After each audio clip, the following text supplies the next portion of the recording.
युद्धाच्या सावटात अडकली जालन्याची उत्कर्षा। पोरीच्या सुटकेसाठी मायबापाची धडपड। हजारो किलोमीटर दूर मुलीसाठी कुटुंबाची तगमग। उत्कर्षा भारतात कधी परतणार? मध्य पूर्वेतील तणाव दिवसेंदिवस वाढत चाललाय। इराण आणि इस्रायल यांच्यातील संघर्षामुळे परिस्थिती अधिकच गंभीर बनली आहे। स्फोटांचे आवाज, आकाशात उठणारे धुराचे लोट आणि युद्धजन्य वातावरण, आणि या सगळ्याच्या छायेत अडकली आहे महाराष्ट्राच्या जालना जिल्ह्यातली एक मुलगी। जालन्यातील ऑफशोर इंजिनियर उत्कर्षा इंगळे सध्या अबुधाबीमध्ये अडकली आहे। हजारो किलोमीटर दूर असलेल्या आपल्या मुलीसाठी इथे जालन्यात तिचे आईवडील मात्र भीती, चिंता आणि अस्वस्थतेत दिवस काढत आहेत। उत्कर्षा सुरक्षित आहे का? ती भारतात कधी परत येणार?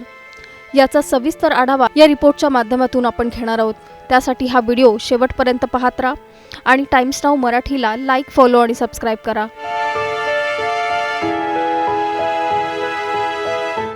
उत्कर्षा इंगळे ही गेल्या 3 वर्षांपासून युनायटेड अरब एमिरेट्समध्ये नोकरीनिमित्त वास्तव्याला आहे। टेक्निक या खाजगी कंपनीत ऑफशोर इंजिनियर म्हणून ती कार्यरत आहे। पण गेल्या काही दिवसात मध्य पूर्वेतील परिस्थिती अत्यंत तणावपूर्ण बनली आहे।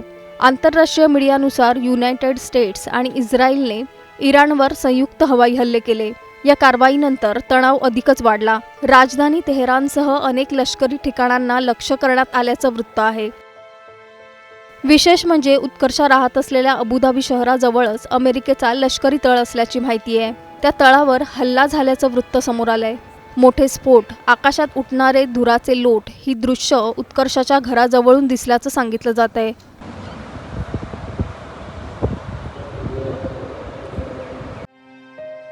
ही दृश्य पाहिल्यानंतर जालन्यातील तिच्या कुटुंबाची चिंता किती वाढली असेल याची कल्पनाच करता येते। या सर्व तणावपूर्ण परिस्थितीमुळे इकडे जालन्यात उत्कर्षा इंगळे हिचे वडील भीमराव इंगळे आणि आई शारदा इंगळे सध्या प्रचंड चिंतेत आहेत। मुलगी हजारो किलोमीटर दूर आणि त्या भागात युद्धजन्य परिस्थिती, त्यामुळे आई वडिलांच्या मनाची घालमेल वाढली आहे। आपल्या मुलीला सुखरूप पाहण्यासाठी दोघांचेही डोळे आसुसलेत। इथं स्थानिक प्रशासनाने मला आज दुपारी फोन केला होता। आज सुजेत सर म्हणून आहे आणि त्यांनी मला मुलींच्या बाबतीत सगळे डिटेल्स मागितले होते। एक अर्ज सुद्धा त्यांनी मला पाठवला आणि हे भरून द्या म्हणून सांगितलं। आणि पुन्हा त्यांनी म्हटलं की तुम्हाला काही अडचण वगैरे असली तर आमच्याशी कॉन्टॅक्ट करा। तसं ते वारंवार मला 2-3 वेळेस त्यांचे फोन आले। 2-3 वेळेस त्यांनी चौकशी पण केली आणि विचारलं की तिथली परिस्थिती कशी काय। मी त्यांना सांगितलं की मुलगी एकदम सेफमध्ये आहे। पुन्हा तिथं दुबईमध्ये आपल्या अबुधाबीला जी आपली भारतीय एम्बसी आहे ते सुद्धा मुलीच्या संपर्कामध्ये आहे आणि त्या वारंवार ते संपर्कामध्ये राहतात। वारंवार कोऑपरेटिव्ह राहील तुम्हाला असं म्हणून सांगतात। त्याच्यामध्ये त्यामुळे मुली म्हणजे एकदम अस्थिर आहे ती, म्हणजे तिला काही अशी काळजी वाटण्यासारखं काही वाटत नाही। इंगळे कुटुंबियांची हीच अपेक्षा आहे की आपली मुलगी सुखरूप असावी आणि तिने भारतात परतावं। भारत सरकारने तातडीने हस्तक्षेप करून नागरिकांची सुटका करावी अशी विनंती उत्कर्षाच्या आईवडिलांनी केली आहे। मुलगी आता इतकी लांब आहे तर म्हणजे थोडी भीती वाटतेच ना, म्हणजे ते आहे का नाही आहे, सेफ्टी म्हणते पण ती खरंच आहे का, शंका आहे ना मनात। ती म्हणते की तुम्ही काळजी करू नका, मी सेफ आहे, रूमवर आहे, बाहेर पडायचं नाही सांगितलं त्यांनी। ते तर 8 ते 10 दिवसाचं राशन वगैरे भरलंय त्यांनी, म्हणजे आदल्या दिवशीच त्यांना राशन भरायला सांगितलं प्रशासनाने। वडिलांच्या आवाजातली चिंता आणि आईच्या डोळ्यातील अश्रू थांबायचं नाव घेत नाहीयेत। उत्कर्षा सुरक्षित असू दे, तिला काहीही होऊ नये या काळजीने रात्री आई वडिलांच्या डोळ्याला डोळा लागत नाहीये।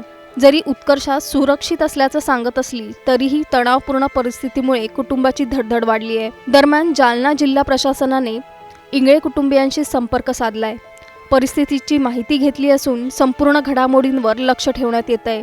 मध्य पूर्वेतील तणाव दिवसेंदिवस वाढताना दिसतोय। अबुधाबीमध्ये अडकलेल्या उत्कर्षासारख्या नागरिकांना सुरक्षितपणे मायदेशी परत आणण्यासाठी भारत सरकारचे प्रयत्न सुरू आहेत। आता कुटुंबियांची नजर उत्कर्षाच्या परतीच्या वाटेकडे लागली आहे। इराण आणि इस्रायल यांच्यातील संघर्ष कधी शांत होणार? परदेशात अडकलेल्यांची सुटका कधी होणार? आणि त्यांच्या कुटुंबियांची ही तगमग कधी संपणार? तुम्हाला याबाबत नेमकं काय वाटतं? आम्हाला खाली कमेंट करून नक्की सांगा आणि चॅनलला सबस्क्राईब करा.